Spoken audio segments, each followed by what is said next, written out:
안녕하십니까? 오늘은 지난 회에 이어 비과학적 양의학 제171회 양의학이 모르거나 감추는 사실들 5번째 시간인 자기치유력 개선 방법 제4회이며 건강보조식품에 관한 내용입니다.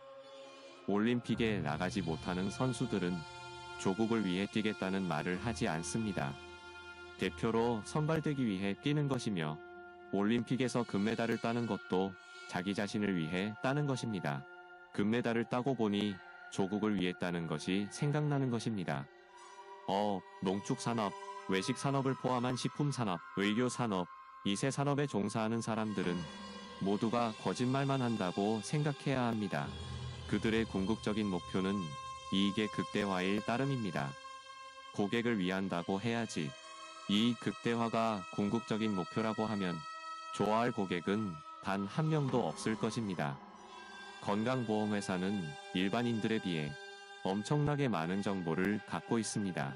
평균 수명, 성별 나이별 수명, 사망원인, 질병치료 소요기간, 질병치료비, 보험 가입자 정보, 취소 사례, 보험료 지급 거부 사례 등등 정부가 복지 차원에서 손해를 보면서도 운영하는 건강보험이 아닌 이상 모든 사기업의 건강보험은 보험회사의 이익 극대화에 초점이 맞춰져 있습니다. 모든 보험이 마찬가지입니다. 보험금을 지급받는 것은 다른 보험 가입자들의 돈을 빼먹는 것입니다. 모든 보험회사나 기업은 그들을 위해 존재하지, 당신을 위해 존재하지 않습니다. 건강 유지와 회복을 위해서 가장 먼저 해야 할 일은 자해 행위를 멈춰야 하는 것입니다. 당신이 건강하면 영업기회가 없어지므로 교묘하게 그리고 정밀하게 설계한 함정을 파놓고 당신이 걸려들기를 바라는 자들이 있습니다. 어떤 함정들이 있는지 알기 위해서는 양의학이 모르거나 감추는 사실들 꼭 보셔야 합니다. 건강보조식품, 해로울 수도 있습니다. 자석에 붙는 먹거리, 건강보조식품, 양약에 관한 동영상 일부만 보여드립니다.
한의사와 양의사를 포함한 많은 사람들이 착각하고 있는 것이 수백 년 이상 오랜 역사가 그 효용을 증명한다고 생각하는 것입니다. 사실은 꼭 그렇지만은 않다는 것입니다. 본학회 블로그의 정통사 암침 얘기 제16회 상한로는 죽었다도 꼭 보시기 바랍니다. 1960년대 말까지만 해도 먹거리, 상하수도, 냉난방이 부족해서 대부분의 질병은 허하고 한한 증상이었으며 따라서 오장육부의 열을 올릴 수 있는 모든 것이 좋은 약이었습니다. 인삼, 홍삼, 산삼, 수삼, 꿀, 계피, 마늘, 쇠고기, 우유, 양고기, 염소고기, 대추 등이 여기에 해당됩니다. 현대의 질병은 허와 한이 아닌 실과 열이 주종을 이루고 있으므로 옛날에 좋았던 것이 오히려 오장육부를 크게 해칠 가능성이 매우 높습니다. 거의 대부분의 한의사들과 건강보조식품 판매업자들은 이런 내용을 전혀 알지 못합니다.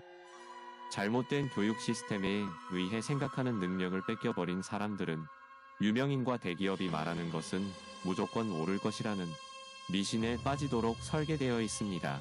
당신의 건강에 관해서만큼은 부모와 형제까지도 믿으면 안 됩니다. 올리브 오일로 검색해서 맨 위에 뜨는 올리브 오일 효능에 관한 글입니다.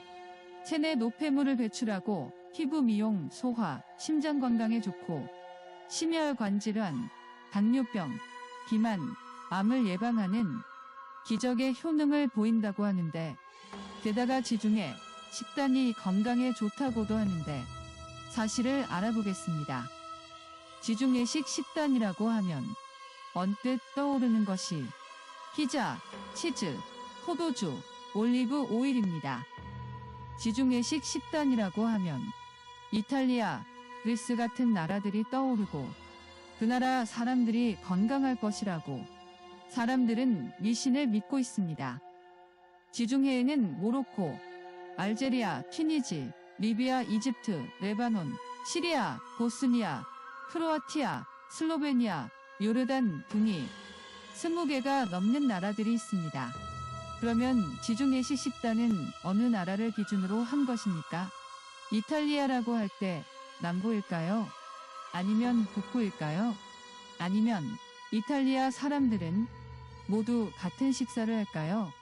지중해식 식단이 건강에 좋다고 사기치기 위해 사용된 자료는 그리스의 크리트라고 하는 섬에 살고 있던 1950년대 초반에 건강했던 주민이었습니다.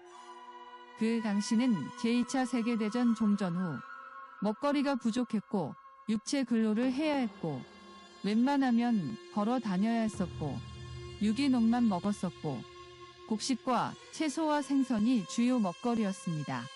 당연히 건강에 매우 해로운 백신도 없었고 플로라이드도 양약도 별로 없었습니다. 올리브 오일을 먹게 되면 혈류가 줄어들기 시작해서 4시간 후엔 69%까지로 줄어들었다가 2시간이 더 지나야 정상으로 회복됩니다. 올리브 오일을 먹으면 자살 행위입니다. 들기름, 코코넛 오일 등을 제외한 카놀라 오일, 옥수수 오일, 콩기름, 포도씨 오일 등은 피해야 하며 특히 카놀라 오일, 옥수수 오일, 콩기름은 GMO이기 때문에 거의 독약이라고 생각해야 합니다. 대부분의 비타민C는 GMO 옥수수로 만들기 때문에 건강에 매우 해롭습니다. 제조사와 판매처에 어떻게 비타민C를 만드는지 꼭 알고 쓰셔야 합니다. 비타민C는 건강보조식품이 아닌 채소와 곡물로부터 얻는 것이 가장 안전한 방법입니다. 비타민 D는 우리 몸의 자기 치유력을 손상시키기 위한 음모입니다. 이 글을 보고 상식을 써서 생각하고 현명한 판단을 하시기 바랍니다. 프로바이오틱은 매우 비효과적이고 비경제적인 접근 방법입니다. 이 글도 보고 생각을 해보시기 바랍니다. 건강보조식품 광고는 천지에 널려 있습니다. 설령 효과를 봤다는 경험담이 있는 광고를 보더라도 믿지 않아야 합니다. 허위 광고일 수도 있고 허위가 아니더라도 그런 효과를 누구나 볼 것이라는 보증 또는 보장이 없습니다. 최악의 경우에는 부작용까지 생길 수도 있습니다. 아무도 믿지 않아야 합니다. 그들의 궁극적인 목표는 이익의 극대화일 따름입니다. 모든 정치인들이 말하는 것이 다 옳을 수 없듯이 인터넷, 주요 언론 매체, 유명한 박사가 말한다고 해서 다 옳은 것이 아닙니다. 지식보다 생각하는 것이 훨씬 더 중요한 시대에 당신은 살고 있습니다. 한의사와 양의사들 대부분은 생각할 수 있는 능력을 잃은 자들입니다. 건강 유지와 회복을 위해 가장 먼저 해야 할 일은 장애 행위를 멈추는 것입니다. 사실과 진실은 다수결에 의해 정해지지 않습니다. 깨어나면 보입니다. 당신이 건강하면 애국자가 아닙니다. 깨어나서 많은 분들과 공유하여 주시기 바랍니다. 다음 시간에는 건강보조식품보다 싸고 더 좋은 먹거리에 대해 설명드리겠습니다. 끝까지 시청해 주셔서 고맙습니다. 건강과 행복을 바랍니다. 안녕히 계십시오.